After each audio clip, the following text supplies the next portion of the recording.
Caesarea Philippi, a place where men built a temple to worship a false god.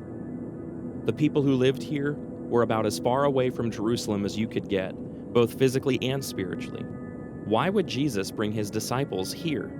Why would he ask them such a profound question here? Who is Jesus?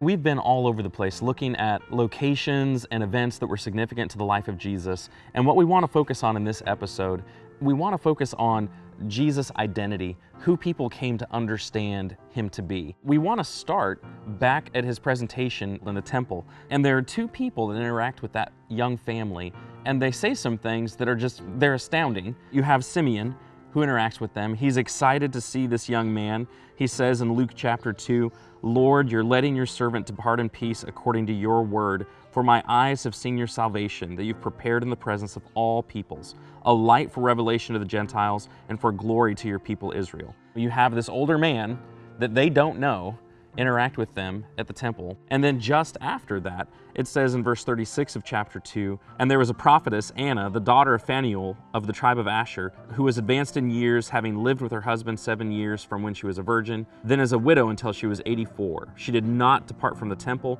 worshiping with fasting and prayer night and day. And coming up at that very hour, she began to give thanks to God and to speak of him to all who were waiting for the redemption of Jerusalem." She says these things about a little tiny baby that she's never met, about a family that she doesn't know. This is not your typical greeting of an infant. You're right. And because of that, I want to take you to a few places here in which Jesus' identity is being revealed to the people. And I'd like to start off in Jerusalem. Then I'd like to go up to Nazareth and discuss Jesus as he preached and taught in the synagogue. And then from there, I want to go back out on the Sea of Galilee. There's a question there about who Jesus is. And then finally, I want to pull it all together with a visit to Caesarea Philippi. The events that take place at these locations hold great significance in trying to answer the question, who is Jesus, the son of the carpenter?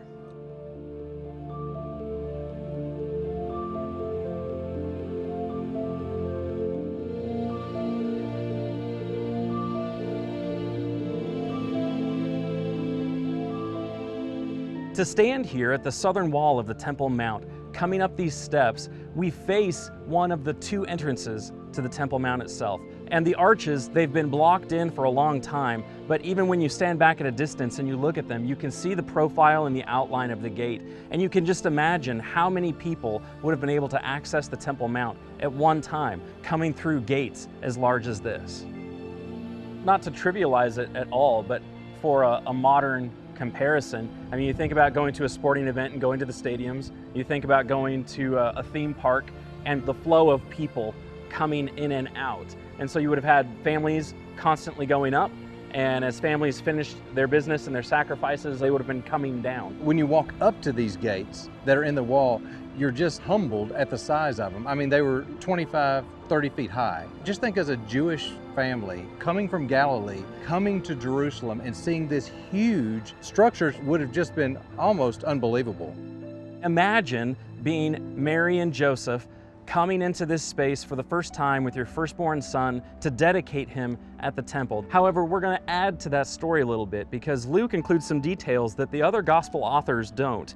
What he includes is interaction with two individuals, one an older gentleman named Simeon and one a prophetess named Anna. Simeon actually takes Jesus up into his arms. Simeon starts offering praise for being able to see the Lord's salvation before he dies. Now, that's not a normal thing that someone would say upon meeting someone's firstborn child. We like to praise how they look and they remind us of so-and-so. They would have prayed over him, they would have wished good things for the future, but not everyone gets connected with salvation. He got to see the Lord's Messiah, and he recognized something special about Jesus. And Anna does the same thing. When they're done with the dedication, she starts getting excited that she's been able to meet baby Jesus. So even from his infancy, there are some questions about the identity of Jesus that need to be answered. And Simeon and Anna answer those for us.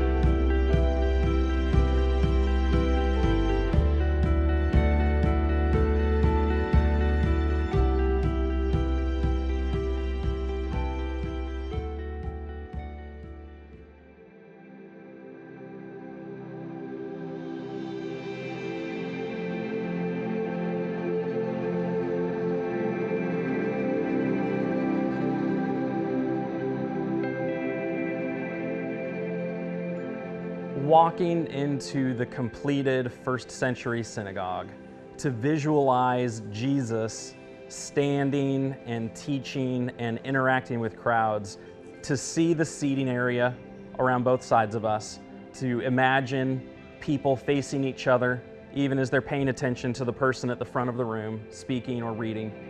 It's a special moment.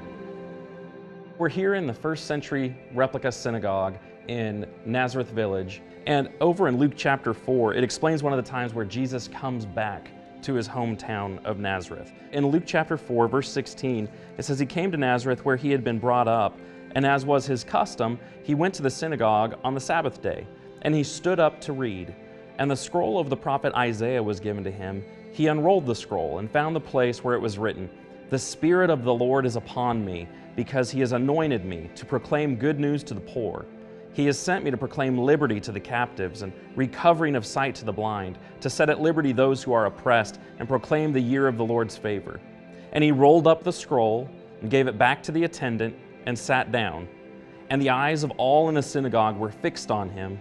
And he began to say to them, 'Today this scripture has been fulfilled in your hearing.'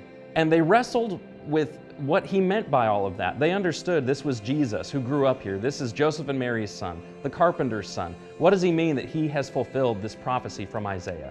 Toward the end of that section in Luke chapter 4, he explains a prophet in his own country is not accepted, and they actually reject him. They drag him out of the synagogue, take him to a cliff here in Nazareth to throw him off the hill. But Jesus ends up escaping, and from that point on, he makes Capernaum his hometown. But it would have happened in a place like this, where his first century neighbors were wrestling with, who does Jesus think that he is? Who is he saying that he is? And this is just a great place to help us visualize that as they wrestled with that great question.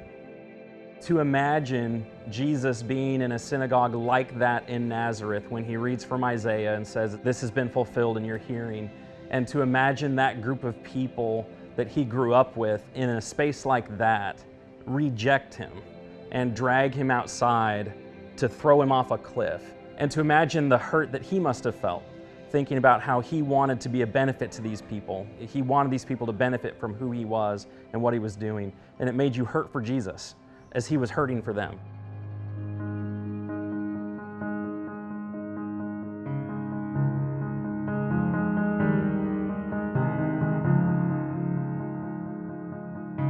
We're on the Sea of Galilee, the northern part of it, up by Capernaum. Capernaum is just a little bit west of where the Jordan feeds into the northernmost tip of the Sea of Galilee.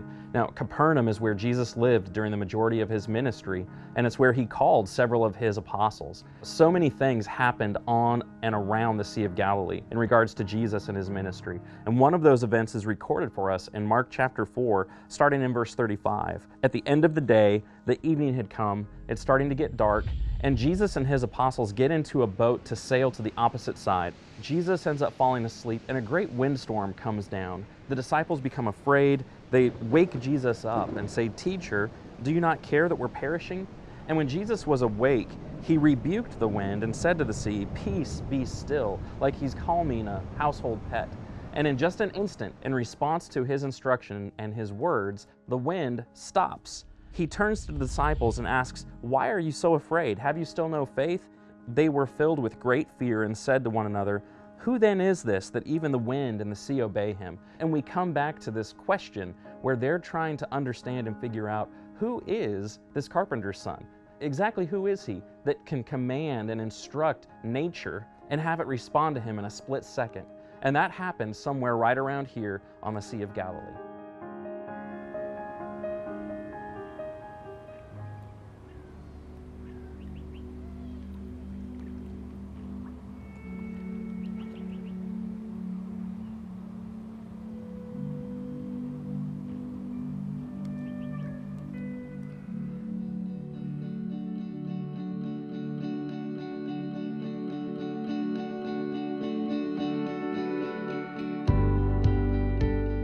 So we've arrived at Caesarea Philippi, about an hour north of the Sea of Galilee. Yes. And walking up to it, this thing is just enormous. It's huge. It really is a beautiful location, and there are a number of things here I want to show you.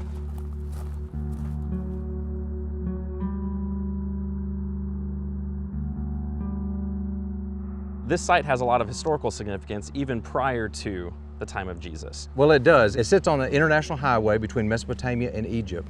And so there was a lot of traffic through here. Okay. People would come through the city, they would trade here, they would stay here, but they would also come here to worship. And what they worshiped was a grotto and temple dedicated to the god Pan, and that's where the name Paneas came from. Okay. Now, since then, the word has changed a little bit, and we now call it Banias. Okay. Changed the P to a B. And this was set up by Herod Philip II, the son of King Herod. Okay, so this is Herod the Tetrarch. Mhm. We read about him. Correct. And in the same area, we also have something that was built in dedication to one of the Caesars, Caesar Augustus. And we don't know that it was exactly right here, but it was here in Caesarea Philippi, somewhere in the area. That's correct. King Herod built 3 temples. One was here at Caesarea Philippi, there was another one at Caesarea Maritima, and there was another one at Samaria. And we have examples of some of that. You know, we have some of these pillars, some of these capitals, but besides that, I mean, what most people come to see is the remains of those temples and the sacrificial site to Pan. That's correct. And those are just up the hill over there. Okay.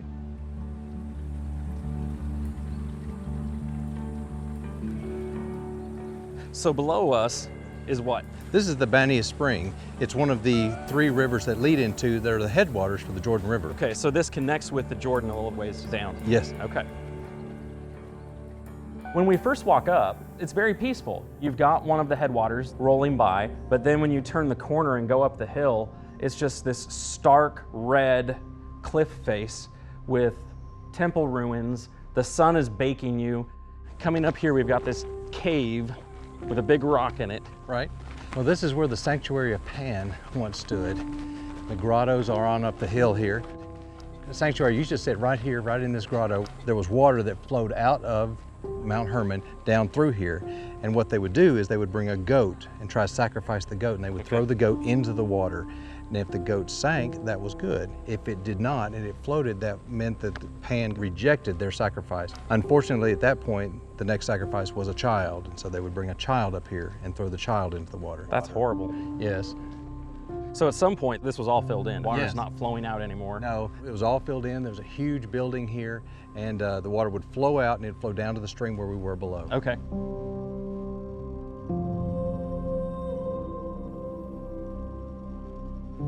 So this is the court of Pan, and we're walking up into this grotto area with a niche, with this shelf. What would have been put on this shelf? They would put all kind of idols and other things dedicated to the god Pan on Okay, it. now there are a lot framing this grotto on the outside as well, so those would have been filled They would have been filled as well. with statues and idols as Yes. well. So a very, very idolatrous place. That's right. Okay.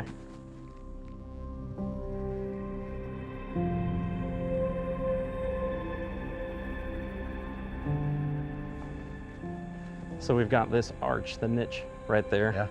And the temple would have come out from here and sat on this platform. Of course, a lot of it has fallen down over the years. So this whole floor has sunken in. Yes. You were saying seismic activity in the area. That's right. This is where a statue would have sat, here at the court of Nemesis. They would have had a huge temple right here for them to come up and worship. You see niche after niche after niche where they had idol after idol after idol. You can just imagine the lighting that would have been there, the candles that would have been there, incense that would have been offered there.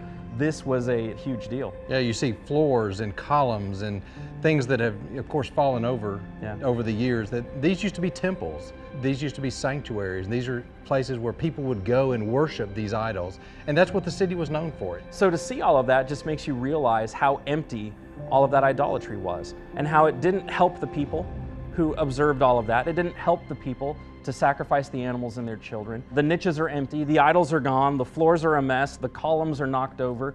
That is not the answer. Idolatry is not the answer. And it didn't benefit those people in the least to worship those things. Normally when you come here and you're helping people understand why this is so significant, there's a specific passage that you like to read and explain. I do. I think it's interesting that as Matthew wrote his gospel, there are some times in which he tells us exactly where things took place, and then there are other times in which he doesn't. For instance, the Transfiguration. We're not exactly sure where that took place. Or something like the Sermon on the Mount. We're not exactly sure where that took place. When he came to this story, he made the specific decision to tell us it happened at Caesarea Philippi. And I'm forced to ask the question, why? Let's read this passage here. Now, when Jesus came into the district of Caesarea Philippi, he asked his disciples, "Who do people say that the Son of Man is?" And they said, "Some say John the Baptist, others say Elijah, and others Jeremiah or one of the prophets." And he said to them, "But who do you say that I am?" Simon Peter replied, "You are the Christ, the Son of the living God." And I think Peter's response is so significant. If you look at Peter's answer and think about the role of the city and the nature of the city and the grottos and temples and everything that are up on the hill, what he's doing is drawing a distinction between the living God that Jesus is the Son of and the dead false idols here in Caesarea Philippi. And I think that's exactly why Matthew told us this event took place here. So by going up there and seeing the temple to Pan, they're contrasting those dead idols with who Jesus is. Correct. Who he's claiming to be. Peter is saying that's who he now believes Jesus to be. That's correct. Being here and seeing that helps put all of that in perspective. It helps me visualize exactly what Jesus was trying to communicate, what he was trying to compare and contrast. I'm so glad that we came here to see all of that. Absolutely.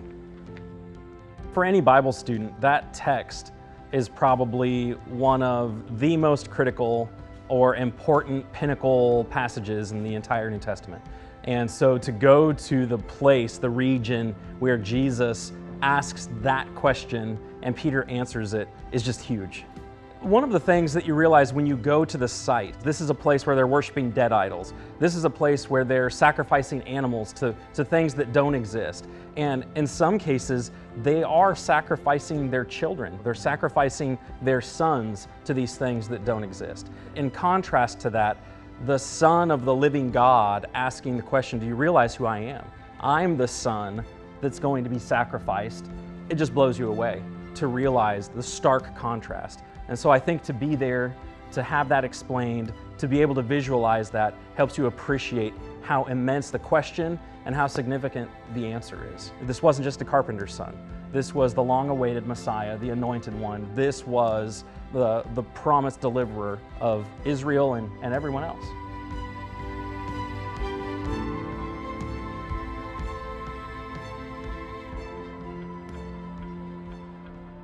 In this episode of Following the Messiah, we've been trying to look at different events in the life of Jesus where his identity is being questioned, where people are trying to figure out, who is this man? We talked about Simeon and Anna at the dedication of Jesus at the temple, them acknowledging that this is the Lord's Messiah. We talked about Jesus explaining to his hometown synagogue that he was the fulfillment of the prophecy in Isaiah. Now they rejected him, and then he went on to Capernaum. We culminated by going over to Caesarea Philippi, where Jesus asks his apostles a very personal question. First by saying, who do people say that I am? And then really bringing it home and asking them, after all the time they've spent with him, all the teaching they've heard, and what they've seen him do, who do you say that I am? Every person in every generation has to answer that great question. Who is Jesus? Is he the Son of God, or is he not? Our hope is that you'll be able to answer that great question by saying that Jesus Christ is the Son of the living God.